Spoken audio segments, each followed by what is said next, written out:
Салам достор, комуздайм 3 бөлүк. Бүгүн эң алгачкы күүбүз, эң алгачкы чыгармабыз бул сулуу кыз деген ыр.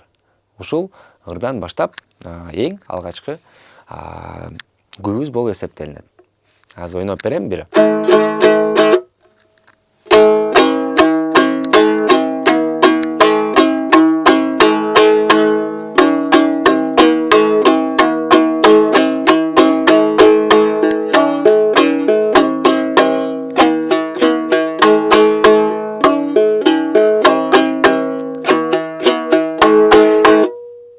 Саламатсыздарбы?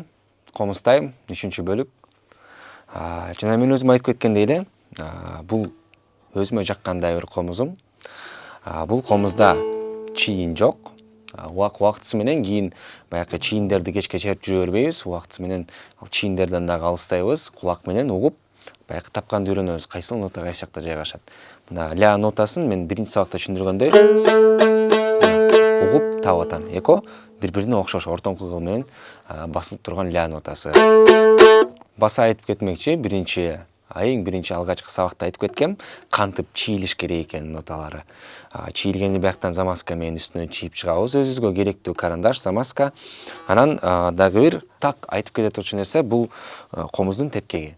Баягы башында замазка менен чийилген биздин көзөнөктөрүбүз кошо жылып кете берет. Мисалы, тепкеги астыга жылса, бул дагы астыга жылып кетет. Ошон үчүн биякты боёордун алдында комуздун тепкегин чийип кетебиз карандаш менен. Четтеринен, мынакей, бияктарынан чийип алабыз, өзүңүзгө удобный кылып, өзүңүзгө ыңгайлуу кылып, андан кийин биягын боеп чыгабыз. Экинчи бөлүктө биз эң алгачкы чыгарманы алабыз. Бул чыгарманын аты «Сулуу кыз». Сол кол жөнүндө.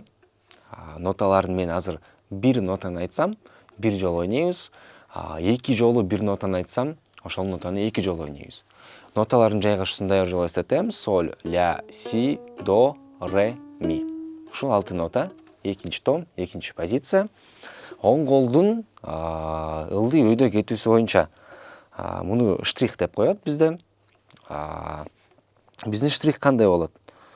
Бул ылдый, анан өйдө. Бул чыгармада баштан аякка чейин биздин оң колубуз бул ылдый, анан өйдө болуп кете берет. Мисалы, бир нотаны ылдый алдыңызбы, кийинкиси өйдө кетет.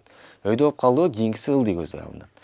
Чыгарманы баштайбыз. Сол кол боюнча эң биринчи бөлүктө ля, до, ми, до. Оң кол ылдый, өйдө, ылдый, өйдө. Ойноп көрөм. Ля, до, ми, до. Сулуу кыздын башы. Мынакей ортон. Бул биздин баякы нота лябыз. Ля, до. До бул сөмөй экинчи кыл. Андан кийинки нотабыз ми. Чыпалак экинчи кыл. Кайра до. Сөмөй, анан ля. Ортон. Ошондо ля, до, ми, до. Биринчи фраза бүттү. Биринчи сүйлөм бүттү. Экинчисин өтөбүз. Ля, до, си, си. Си чыпалак. Баякы жабабыз деген эрежени унутпайбыз. Мына сини кармадым чыпалак менен, сөмөй менен биякты жаптым. Мына ля, до кетти сөмөй. Эми мына чыпалак коюлду. Бул сөмөйдө болсо кой бердим, бирок жаап турат экинчи кылды. Ошондо ушундай үн чыгат. Муну ачык эч качан ойнобойбуз. Эмес? Ошондо ля, до, си, си. Мен чогуу ойноп көрөбүз. Ля, до, си, си. Эми эки сүйлөмдү тең кошобуз. Ля, до, ми, до. Ля, до, си, си. Түшүнүктүү болуп атабы? Андан ары жөнөйбүз. Кайра эле ля, до, ми, до. Баякы башында чертилген сүйлөм кайра чертилет. Ля, до, чыпалак ми, до сөмөй. Эми мурдакысын си, си, си, си болуп кетсе, азыр ля, ля, ля. 3 жолу ляны алабыз. Ля, ля, ля. Ошондо ля, до, ми, до, ля. Эми башынан баштап бияка чейин бир жолу ойноп көрөбүз. Ля, до, ми, до, ля, до, си, ля, до, ми, до, ля. Ары жөнөйбүз. Кийинкиси нота реден башталат. Оң колдун штрихи, ылдый өйдө кетүүсү, ошондой эле ылдый өйдө ойнойбуз. Ре, эки жолу алдык. До, анан си. Жабылган си. Ошондо ре, до, си. Бул түшүнүктүү болду окшойт, Дагы жолу кайталап коем. Ре, до, си. Ары жөнөйбүз. Ля, до, си. Дагы жолу кайталайм. Жай. Ля, до, жабылган си унутпайбыз. Си. Ошондо ре, до, си. Ля, до, си. Мындан ары жөнөйбүз. Ля, до, ми, до, ля. Бул сүйлөмдү буга чейин черткенбиз, жеңилирээк болсо керек. Ошондо экөөнү кошуп берем азыр. Ре, до, сиден баштап. Ре, до, си, ля, до, си, ля, до, ми, до, ля. Андан кийинки бөлүккө жөнөйбүз. Нота рени кармап туруп, муну лигата деп айтат, туура. Бул деген бир шилтем менен эки нотаны бир алып кеткен эреже. Эми аны биз кантип колдонобуз? Бизде деген лигатаны плюс деп айтып коебуз. Бизге жеңилирээк болуш үчүн муну плюс деп атайбыз. Мынакей. Рени кармайбыз дагы. Плюс десем, ылдыйды көздөй тартабыз мына. Ылдыйды көздөй ачылып атат. Аракет кылабыз, астыңкы кылды кошо тартып кетпегенге. Ушунда мына ре плюс лигата. Ушуну эми эки жолу алабыз. Ылдый, анан өйдө оң колго тиешелүү. Ре плюс. Бул түшүнүктүү болду. Андан кийин нота дону кармайбыз, 3 жолу ойнойбуз. До. Экөөнү кошобуз. Ре плюс, до. Эми кол ойнотмо ыкмасы кетет. Нота сини кармайбыз. Сини кармаганда бул жаап турат. Аны унутпайбыз. Эми мына оң колго тиешелүү. Бияктан башталат. Колду биринчи түздөйбүз. Мындай болбойт. Ортосуна ачып салган болбойт. Түп-түз турат колубуз. Мынакей. Биякта анан биринчи биздин эң алгачкы кол ойнотубуз. Колубуз келди бияка чейин. Мына менин билегим монтип бүгүлүп атат. Мен мынтип салбай эленмин. Мына билегим маяка чейин келди. Андан кийин ылдыйды көздөй мындай кетет. Анан мына мол ушул уровеньде кармалат мына. Ылдый түшүп кетпейт, бияка кетип калбайт, бияка чыгып кетпейт. Мына ушу жака чейин келиш керек. Ошондо мына си. Мынакей. Бул бүгүлгөндө унутпайбыз. Бул деген ушундай салмак берет мына.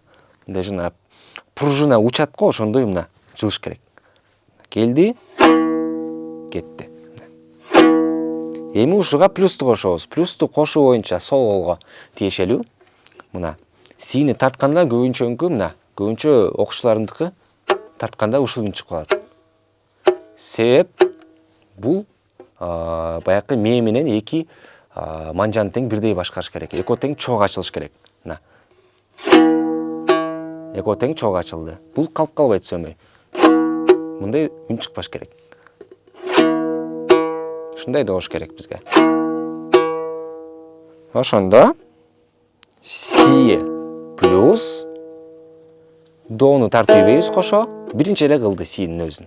Си плюс анан келе жатып бул манжаңыздын мына ушул тарабы менен өзүбүздү тартып алабыз. Бармак менен көбүнчөсү мынтип тартып алат.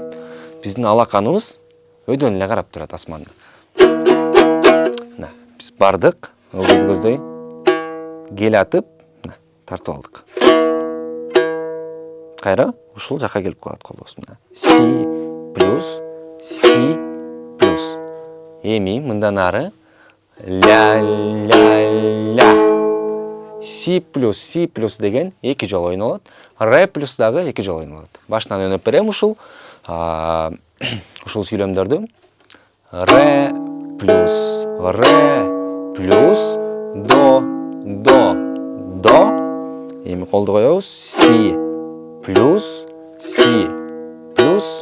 ля, ля, ля. Ушул сүйлөмдү 2 жолу кайталайбыз. Музыкада реприза деген знак бар. Бул реприза деген знак кайталоону түшүндүрөт.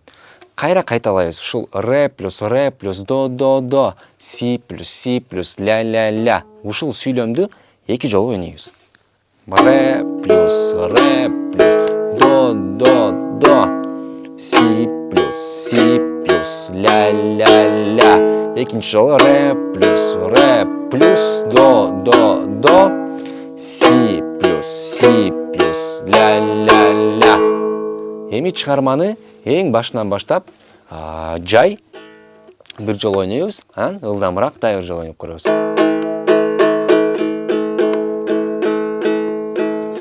Мен менен чогуу. Эң башынан аягына чейин. Ля, до, ми, до, ля, до, жабылган, си, ля, до, ми, до, ля, ля, ля. Ылдый баштайбыз кайра. Ре, до, си, ля, до, си, ля, до, ми, до, ля, ля, ля. Эми плюстар. Ре плюс, до, до, до, си плюс, ля, ля, ля. Реприза кайталоо. Ре плюс, до, до, до, си плюс, ля, ля, ля. Эми ушуну эле ылдамыраак ойнойбуз. Ля, до, ми, до, ля, до, си, ля, до, ми, до, ля, ля, ля. Ре, до, си, ля, ля, до, ми, до, ля, ля, ля. Ре плюс, до, до, до, си плюс, ля, ля, ля. Кайталоо. Ре плюс, до, до, до, си плюс, ля, ля, ля. Эми чыгарманы бүтүрөөрдө кантип бүтүрөбүз? Ар бир чыгармалардын 90% бүтүргөндө жаап бүтүрөбүз. Үн деген ачык бойдон калбаш керек. Үндү жабабыз колубузду. Кантип жабабыз? Чыпалагыбыз менен, чыгарма бүтөр менен 3 колду тең жаап салабыз. Мына. Си плюс, ля, ля, ля. Акыркы нота алынар менен жабылды. Си плюс, ля, ля, ля. Эми оң колго тиешели, оң колду дагы чытап салбайбыз. Оң колду муштумду түйүп, түз кармап калабыз. Си плюс, ля, ля, ля. Көтөрдүк, кармап калдык. Экөө тең бирдей кыймыл кылыш керек. Чыпалак жаап калат, сол колдун. Оң колубузду көтөрүп калабыз. Ошондой бир көрсөтөм. Си плюс, ля, ля, ля.